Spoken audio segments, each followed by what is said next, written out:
Yeah, so grew up in a little small town called Goldsboro, North Carolina. Crazy family life.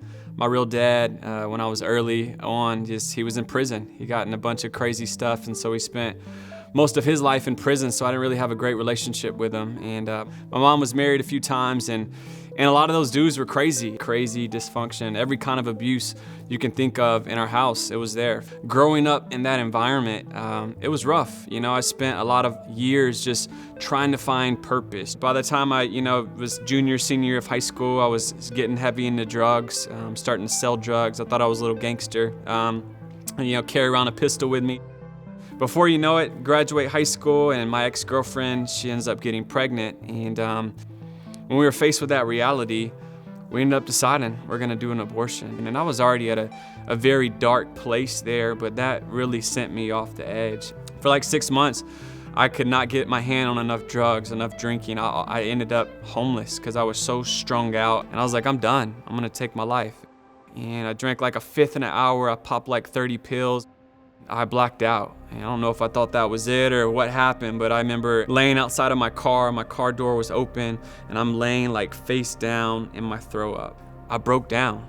All the things I felt like I was trying to run from, the problems growing up, the abuse, my dad being in prison, all the choices I had made up to this point. I remember just in that moment being so overcome and just weeping, just crying for hours. And I remember after crying, I remember just thinking like, to call this dude named Ruben. And I was like, and what's funny about Ruben is for like a year up to this point in my life, he used to always just try to tell me about Jesus and buy me food. So I called him. I said, Ruben, I've been doing all of these things. I don't know where to turn, but I feel like I'm here still for a reason. I don't know why. And he's like, you should come to this summer camp our church is doing. And so I ended up going to this camp, having no idea what to expect. There was a message that night, this guest speaker was preaching, and he was talking about how this man named Saul in the Bible became Paul. And the whole time he's talking, I felt like he's talking right to me. I didn't know if Ruben told him my story. I'm just like, how does he know everything about me?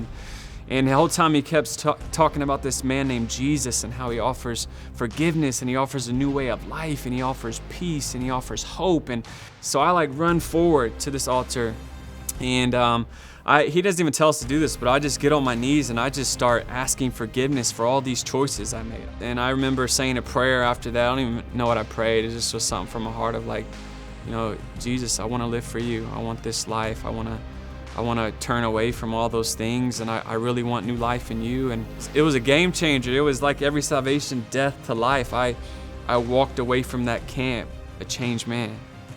Once I left camp, my whole world was different. I kept getting these opportunities. People would ask me to speak or whatever, and I'd be like, yeah, I'll do it. And I remember the first time I got to speak to a group of people, and I remember these people coming forward and giving their life to Jesus the first time after I preached. And I just remember like just weeping, just thinking like, oh my gosh, like I want to do this the rest of my life. Like if this is like a job or if this is something I can do, this is what I want to do. Like I want to tell people about Jesus. I want him to be so real to people that they can experience him in the way that I did.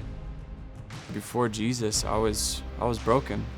I was hopeless, full of shame, full of anger. And after I met Jesus, just so much hope, peace, joy, love.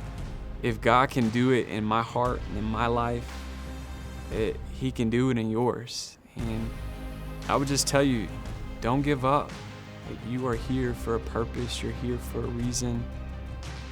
You're not here by accident. And if his love can meet me in that middle of that throw up pile, when I had given up all hope, his love can meet you wherever you are.